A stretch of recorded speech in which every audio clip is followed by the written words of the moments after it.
Thank you for reaching out to Professor Subhashni to this introductory lecture on economics. There are many questions that come to our mind about how a subject develops, why did that subject develop, and what do the subject like economics try to address. To understand these kind of nuances about the subject, it is important for us to go through the development of the subject, the definitions of the subject. Now, the introductory lesson will be presented in two parts, one this and one to follow. This particular definition will only look into the ideas of Adam Smith and how he perceived economics to be. And the following part 2 will explain to you the definitions of Marshall, Robbins, and Paul Samuelson. So I shall be using PowerPoint presentations for you. So you may find points written on the slides which are a little longer than usual writing, just to help you to take those points and refer them while you read your books or texts that you have with you. So let me straight away go into the slides. So here I am with my 32 long years of teaching economics at St. Joseph's College, Bangalore. I thought I could make this presentation for you.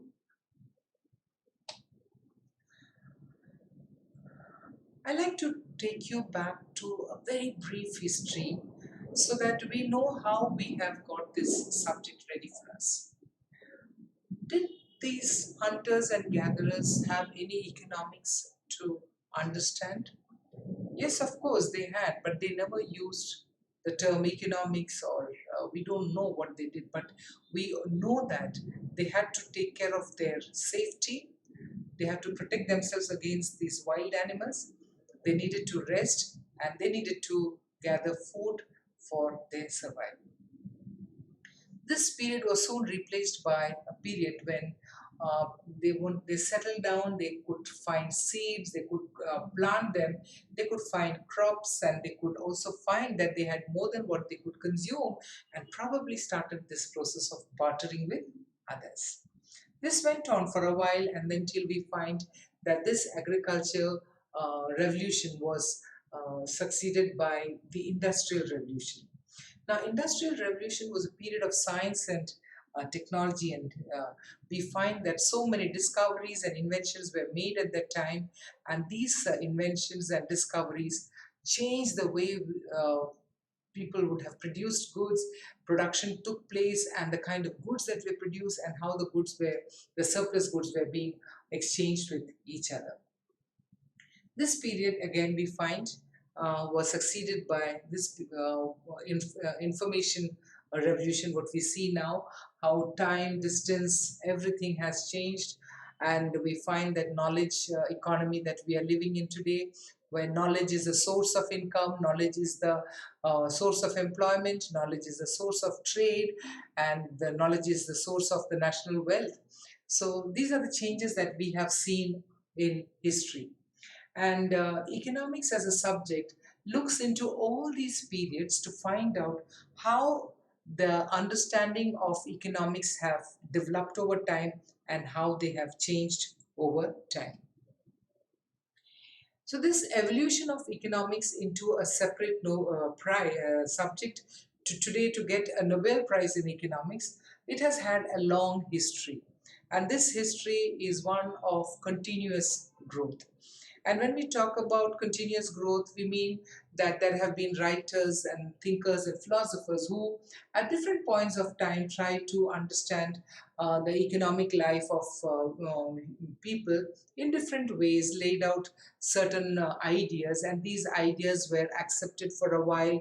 Then they were contested or critiqued, a new set of ideas came, and these set of ideas were refined or developed into further ideas, and that is how we find that the subject has grown over time. And economics has a long historical timeline.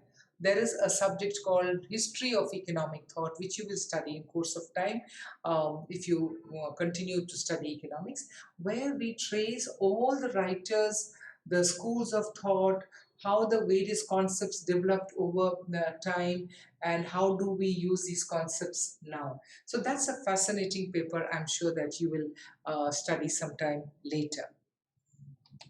In this presentation, I shall only deal with the definition of Adam Smith, and this is called the wealth definition. Now, Smith wrote two books that were remarkable in that sense. One is called The Theory of Moral Sentiments, and the other is called An Inquiry into the Nature and Causes of Wealth of Nations.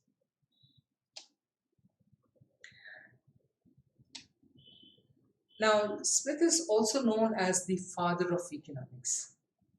Why so? This book is considered, The Wealth of Nation is considered the first modern book which put economic ideas in a systematic manner. And we also find that economics is being studied in this book as a systematic science.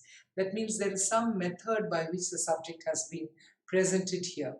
And Smith's ideas is much related to the school previous to him called the Physiocrat school. He took many ideas from them.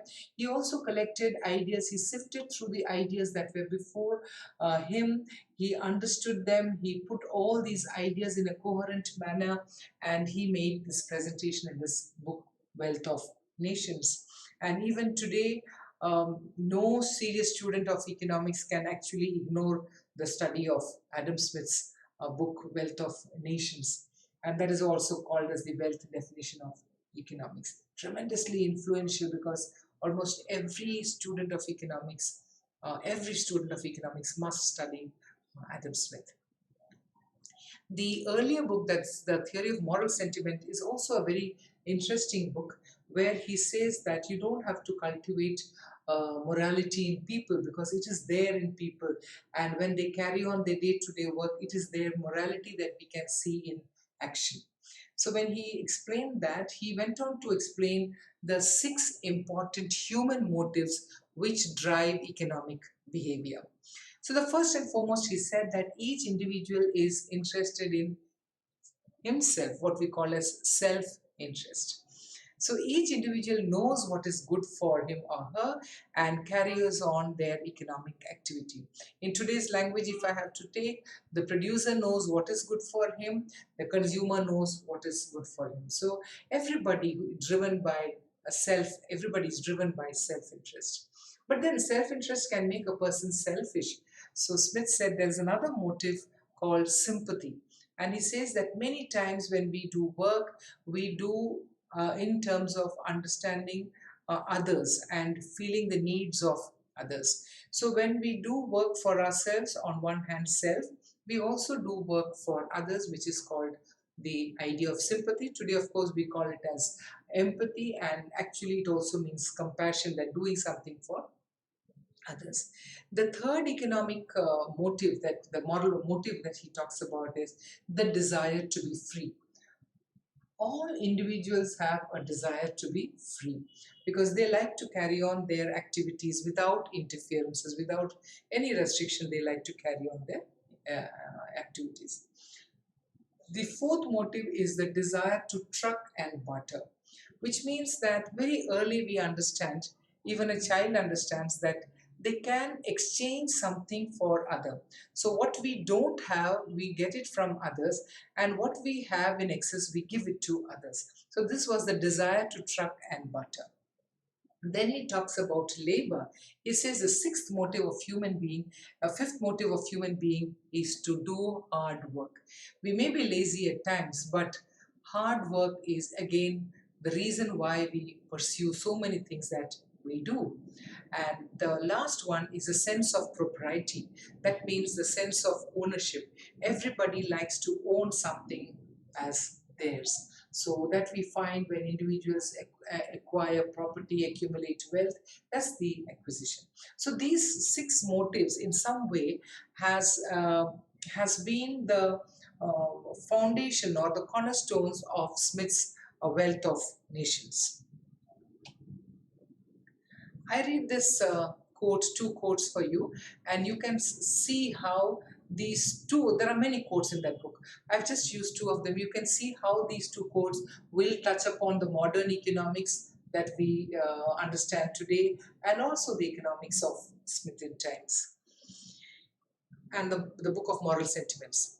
It is not from the benevolence of the butcher, the brewer, or the baker that we expect our dinner. What can the butcher, the baker, and the brewer do? They know to do their work well. They look for the freedom to do their work well. They can labor for it, and they can produce just that. And they could exchange it for others because they also want something in exchange. And it is not from their regard, but it is from their regard to their self interest. That means whatever they are producing, it is because they know to produce that. The rest of it will be exchanged probably with others. And the second quote I have used is, it is the maxim of every prudent master not to produce at home what he can buy from outside.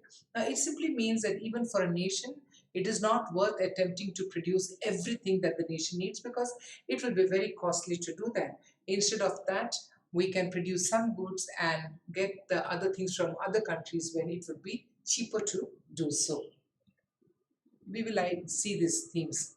Now, the wealth of definition book itself is voluminous, and therefore, what we can do is we can divide the wealth of nation into certain themes or main ideas.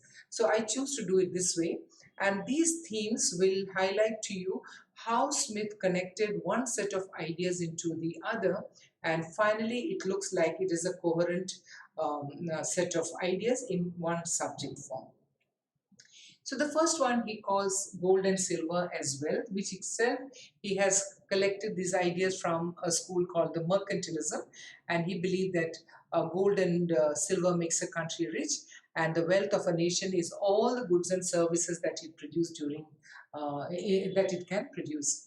Then he says that if we want to maximize wealth, it is not to restrict the nation's productive capacity.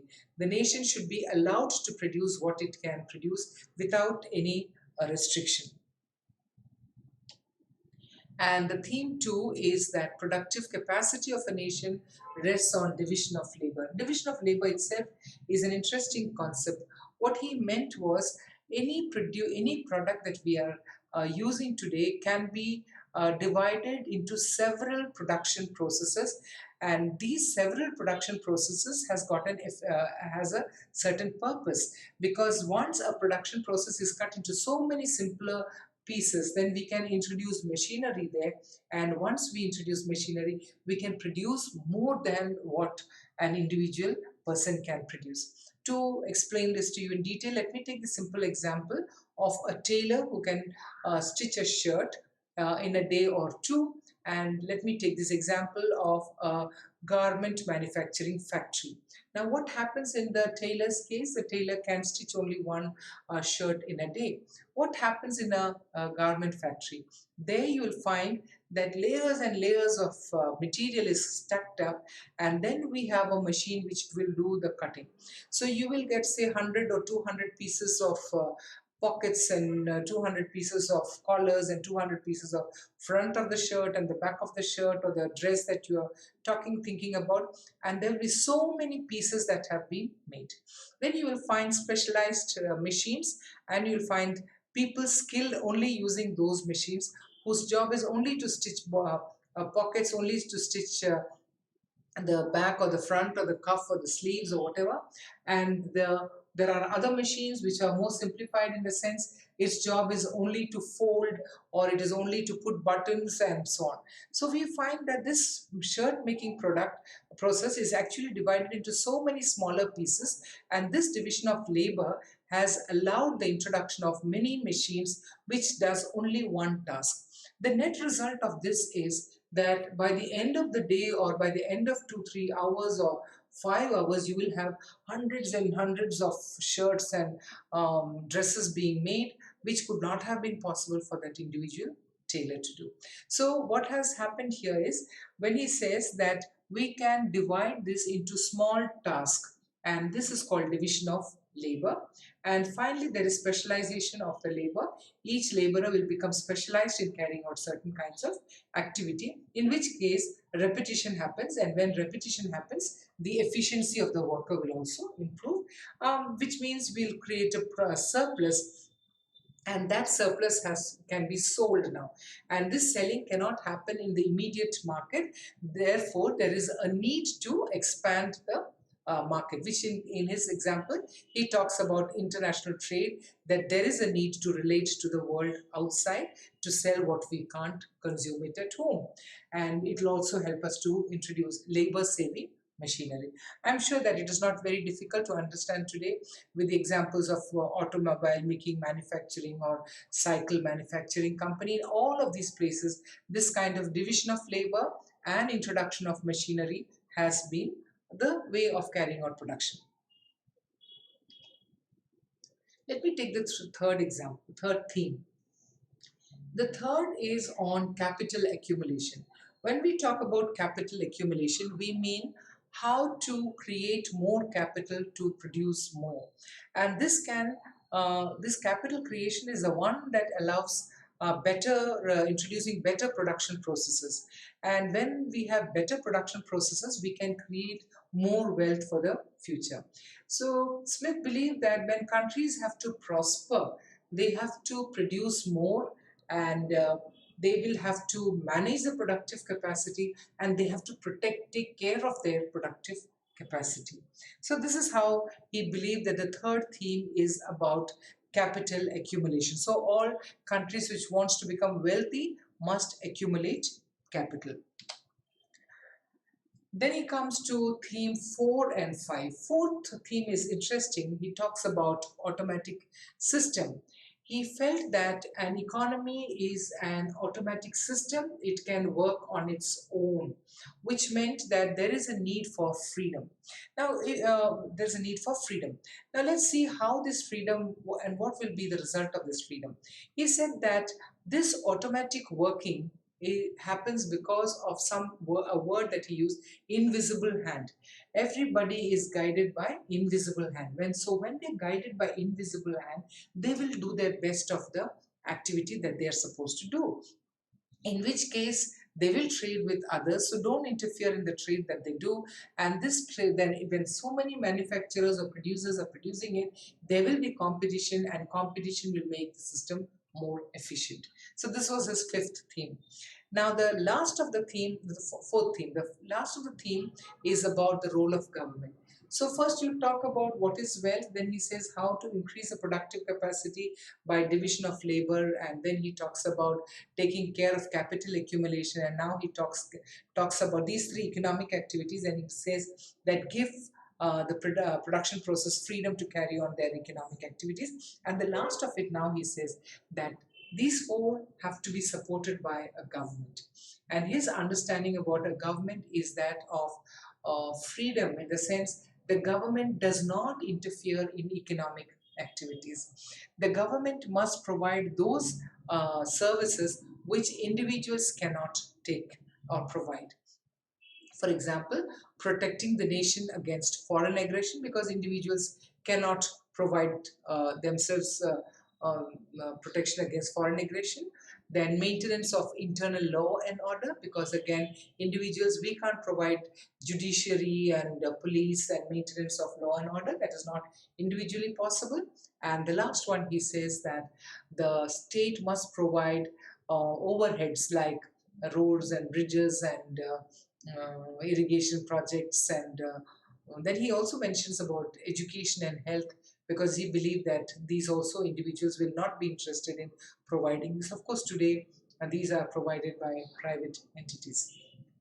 So government must provide only these three activities, and for that it can collect taxes. But otherwise, in other economic activities, the government should not interfere. Let the production process happen, let capital accumulation happen, let surplus be generated, let specialization and division of labor happen, and that is how the wealth of a nation will develop. You can connect all of them to the six motives, in the sense that everybody is guided by self-interest, which in other words becomes the invisible hand. Then you can talk about the sympathy, which is what we produce more than what we can produce, and we give it to others or trade with others. Then we do hard work, and then we try to share it with the others. We are talking about the need to own, which is a capital accumulation, and that we need freedom to carry on our economic activities. So this wealth of nation is dependent in its moral cornerstones on the moral book of moral sentiments. So this is how beautifully Smith collected all the ideas, arranged it in an order, and we call it as Smith's ideas of economics. Also, we in when we take it as a definition, we call it as Adam Smith's definition of economics. Now the question is these are these ideas relevant even today, or are these ideas outdated? Now, if you had listened carefully, you will find that none of these ideas are outdated. Even today, individuals are guided by self-interest, and they are interested in creating wealth for themselves. They trade with others, they do hard work, they want to own property, they want to carry on their economic activities as free individuals. And they want the government to protect them from aggression, maintaining law and orders, and providing basic structures like making of roads and bridges and lighthouses and so on. So, are these relevant today? Yes, of course, these ideas are still relevant today, but then they have had their acceptance of these ideas at different levels. There was a time when these ideas were contested, and then we have another school of thought that came in, which is called the socialism or the socialist, and they did not agree to this kind of ownership of property and wealth. So, there is one part of history that also happened.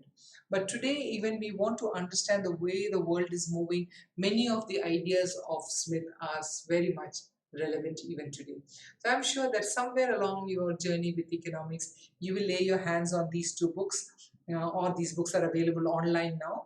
You would like to read them, have a peep into the Smithian world, and find out how he has so beautifully narrated these ideas into one compact form. And we have a book of the wealth of nations. Now, whenever I teach class, I always like to see how students have understood these concepts that I have taught, or the subject that we have done in the class, in real life. And therefore, the questions that I ask may not be directly related to the subject that I teach, but I would like to know whether you can use that subject to understand the society in which we live in, which is sometimes interesting to do, and I always like to do that. So let me ask you this question. Do you observe people around you engaging in the process of creation wealth? Did you observe it? Were you sensitive to that? So here you are. Observe the world around you and see what kind of activities are people engaged in. What are they doing? Are they all engaged in the creation of wealth in their own small way? Then, do you believe that individual self-interest will do good for society? If you do your work well, if I do my work well, will it also increase the productive capacity of the country? And the last one is a debate.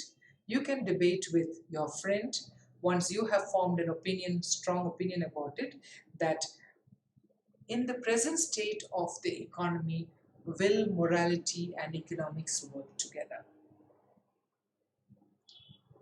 If not, why? If yes, why? And do you think that there is a way of bringing morality into economics? What is that method that is followed to bring morality into economics? A little bit of reading, a little bit of reflection, and a little bit of debate will get you the definition of Smith right, and you will enjoy economics thereafter. Thank you very much, and I hope you like the lesson. I would like you to share it with your friends and subscribe to this channel. Now, when you subscribe, you will discover that I am not only going to present you topics in economics, but I may also present topics on the skills required of an economist, or it may be about the nature of economics, or the careers that are open to economists, or the relationship between economics and other sciences, maybe I would do, or research methodologies, and a host of subjects, because these were the subjects that I had been teaching in the college for so many years, and they can be of interest to you, of value to you. So do subscribe, give me your valuable feedback as well. Thank you very much.